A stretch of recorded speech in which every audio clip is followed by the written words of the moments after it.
మగాడివైతే మాతో పోరాడు. ఇది పాకిస్తాన్ తాలిబన్లు అక్కడి ఆర్మీ చీఫ్కు విసురుతున్న సవాల్. ఎస్, మీరు వింటుంది నిజమే. పాకిస్తాన్లో అంతర్యుద్ధం మొదలు కాబోతుందా అంటే అవునని అనిపిస్తోంది. పాకిస్తాన్ ఆర్మీ అలాగే టీటీపీ మధ్య మరో యుద్ధం జరగబోతున్నట్టుగా తెలుస్తోంది. పాక్ ఆర్మీ చీఫ్కు టీటీడీ ఉగ్రవాద సంస్థ డెడ్లీ వార్నింగ్ ఇచ్చింది. పాక్ ఆర్మీ చీఫ్ అసీం మునీర్ను లేపేస్తామంటూ టీటీపీ ఉగ్రవాదులు డైరెక్ట్ వార్నింగ్ ఇచ్చారు.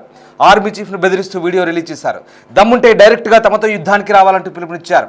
తమతో యుద్ధానికి సైనికులను పంపొద్దంటూ సూచించారు. నేరుగా నువ్వే రావాలంటూ మునీర్కు వార్నింగ్ ఇచ్చారు. టీటీపీ బెదిరింపుపై తీవ్రంగా స్పందించారు మునీర్. తనకు వార్నింగ్ ఇచ్చిన ఉగ్రవాది కాజింపై సీరియస్ అయ్యారు.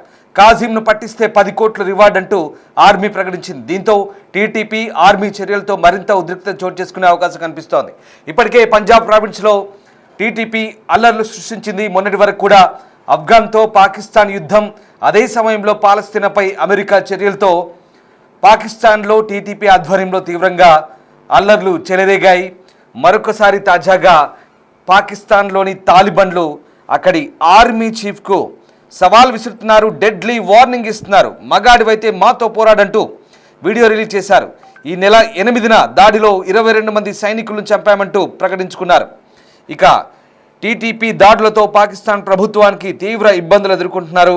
సాధారణ సైనికులను చనిపోయేందుకు పంపడం ఆపి ధైర్యం ఉంటే ఉన్నతాధికారులు యుద్ధ క్షేత్రంలోకి రావాలంటూ టీటీపీకి చెందిన ఓ కీలక కమాండర్ హెచ్చరికలు జారీ చేశారు. ఈ మేరకు వరుస వీడియోలు పాకిస్తాన్ సైనిక నాయకత్వాన్ని సవాల్ చేస్తూ తీవ్ర ఇరకాటంలో నెట్టేస్తూ కొన్ని వీడియోలు రిలీజ్ అయ్యాయి. పాక్ అధికారుల సమాచారం ప్రకారం వీడియోలో కనిపించిన వ్యక్తి Tehreek Taliban Pakistan senior commander కాజింగా గుర్తించారు. ఇక అతని మాటల ప్రకారం, అసీం మునీర్, నువ్వు నిజమైన మొగాడివైతే మాతో పోరాడు, తల్లి పాలు తాగిన వాడివైతే మాతో యుద్ధం చేయంటూ నేరుగా ఆర్మీ చీఫ్ను ఉద్దేశించి సవాల్ విసిరాడు. ఈ వ్యాఖ్యలను తీవ్రంగా పరిగణించిన పాకిస్తాన్ ప్రభుత్వం ఈ నెల 21న కమాండర్ కాజిం ఆచూకీ తెలిపిన వారికి ఏకంగా 10 కోట్ల పాకిస్తానీ రూపాయలు అంటే పీకేఆర్ను రివార్డును ప్రకటించింది. ఈ నెల 8న ఖైబర్ పఖ్తూన్ఖ్వా ప్రావిన్స్లోని కుర్రం జిల్లాలో పాక్ సైన్యంపై జరిపిన మెరుపు దాడికి సంబంధించిన దృశ్యాలను కూడా టీటీపీ విడుదల చేసింది. ఈ దాడిలో 22 మంది సైనికులను హతమార్చామని, వారి ఆయుధాలు, వాహనాలను స్వాధీనం చేసుకున్నామని ప్రకటించింది. అయితే ఈ ఘటనలో 11 మంది సైనికులు మాత్రమే మరణించారంటూ పాకిస్తాన్ సైన్యం మరణాల సంఖ్యను తక్కువ చేసి చూపించే ప్రయత్నం చేస్తోంది. ఇటీవల ఖతార్, టర్కీ మధ్యవర్తిత్వంతో పాకిస్తాన్, ఆఫ్ఘనిస్తాన్లోని తాలిబాన్ ప్రభుత్వాల మధ్య కాల్పుల విరమణ ఒప్పందం కుదిరింది. ఆఫ్ఘన్ భూభాగం నుంచి పనిచేస్తున్న టీటీపీ వంటి సాయుధ గ్రూపులపై కఠిన చర్యలు తీసుకుంటేనే ఈ ఒప్పందం నిలుస్తుందని పాకిస్తాన్ స్పష్టం చేసింది. అయినప్పటికీ కూడా ఆ దాడులు ఏమాత్రం తగ్గలేదు. ఇక పాకిస్తాన్ తాలిబన్ల దూకుడు ఇతర హింసాత్మక సంస్థలైన Lashkare Jhangvi, Islamic State, Khorasan province వంటి వాటికి కూడా ధైర్యాన్ని ఇస్తోందని పాకిస్తాన్ మీడియా ఆందోళన వ్యక్తం చేస్తోంది. ఖైబర్ పఖ్తూన్ఖ్వాలో తీవ్రవాదాన్ని అణచివేయడంలో పాక్ సైన్యం విఫలం చెందడంతో ఈ పరిణామాలు నిదర్శనంగా నిలుస్తున్నాయి. ఒకసారి ఆ వీడియోలో కమాండర్ కాజిం అసీం మునీర్కు ఎలాంటి వార్నింగ్ ఇచ్చారో చూద్దాం.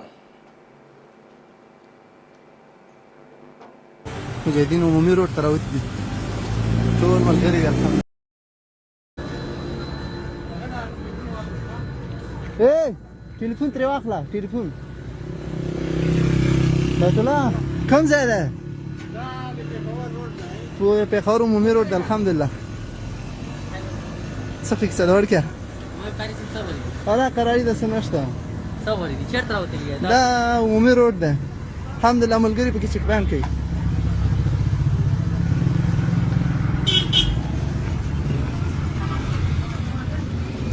څنګه چلو ورکه عمومي روډ ته راوته والا د پېښور عمومي روډ ته راوتی خدای به څه حال ده مجاهدین اوس د الحمد لله مجاهدین عمومي روډ ته راوتی دي ټول ملګري الحمد لله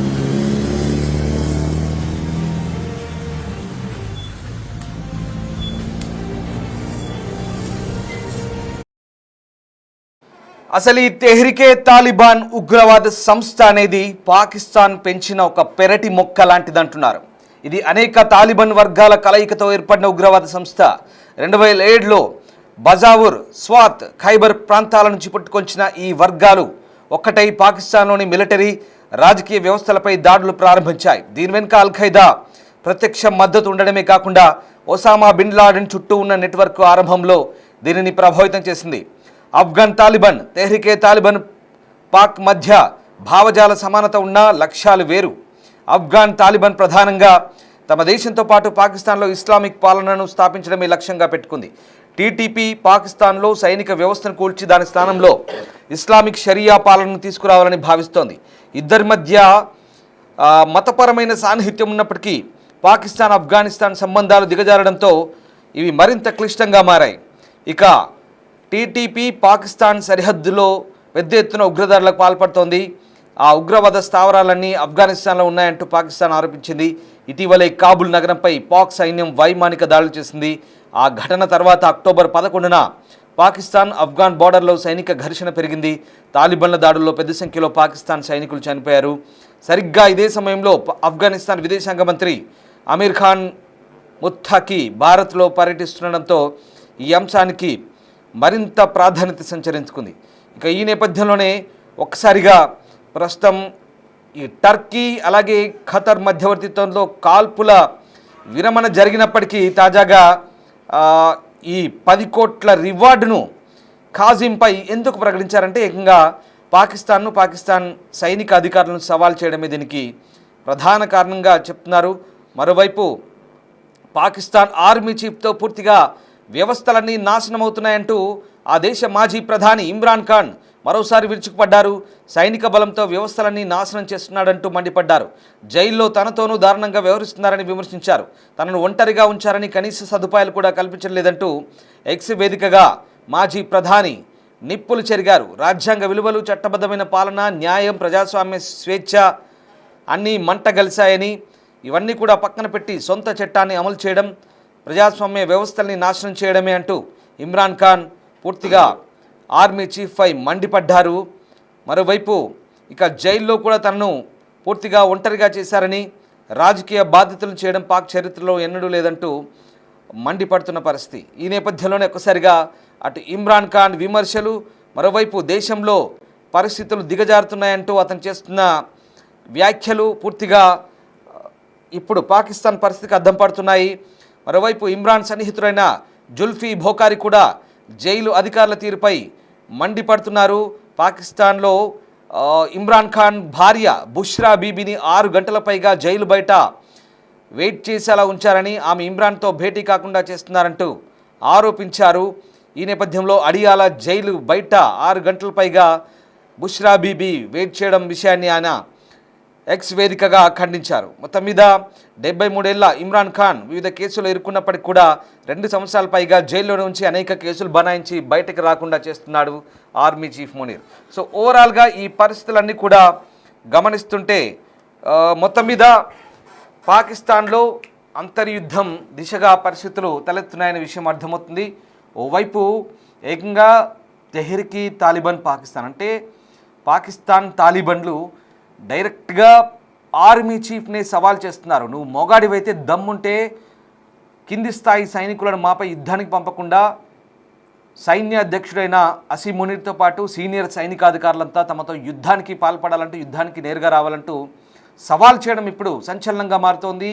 ఏకంగా సవాల్ చేసిన ఖాజీం అనే ఒక కమాండర్పై 10 కోట్ల పాకిస్తానీ రూపాయల రివార్డును అక్కడి అసీం మునీర్ ప్రకటించడం ఇదంతా సంచలనంగా మారుతుంది. మరోవైపు ఇమ్రాన్ ఖాన్ విమర్శలు, జైలు నుంచే ఇమ్రాన్ ఖాన్ చేస్తున్న వ్యాఖ్యలు పాకిస్తాన్లో పరిస్థితులు దిగజారుతున్నాయని కూడా పూర్తి నిదర్శనంగా మారుతున్నాయి.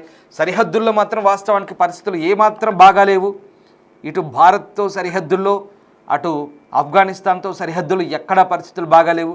అంతర్గతంగా కలహాలు, కుమ్ములాటలు వెరసి ఇవన్నీ కలిసి ఒక అంతర్యుద్ధం మాదిరిగా పాకిస్తాన్ ఎటువైపు వెళ్తుందోనని విశ్లేషకులు కూడా భావిస్తున్నారు. రోజు రోజుకి పరిస్థితి దిగజారుతోంది. రోజు రోజుకి అక్కడి సైన్యాన్ని ముచ్చెమటలు పట్టిస్తున్నారు. బలూచిస్తాన్ వైపు, ఆఫ్ఘనిస్తాన్ వైపు. మరోసారి మన జోలికి వస్తే మనం కూడా ఎక్కడ వాళ్ళ పీచ మనుస్తామని చెప్పేసి భయాందోళనతో మన వైపు మేకపోతు గాంభీర్యాన్ని ప్రదర్శిస్తున్నారు. ఇవన్నీ కలిసి పాకిస్తాన్లో పరిస్థితి ఎలాగుందో ఇప్పుడు ప్రస్తుతం మనకు అర్థమవుతుంది. మొన్న పాకిస్తాన్ తాలిబాన్లు చేసిన దాడిలో అక్కడి మిలిటరీ సిబ్బంది దాదాపు 22 మంది మరణించారు. దానికి సంబంధించిన దృశ్యాలు మనం నిన్న మొన్న చూసాం. ఇప్పుడు తాజాగా టీటీపీ నేరుగా అసీం మునీర్కే హెచ్చరికలు జారీ చేస్తుంది. ఇక అసీం మునీర్నే లేపేస్తామంటూ డైరెక్ట్ వార్నింగ్ ఇస్తోంది.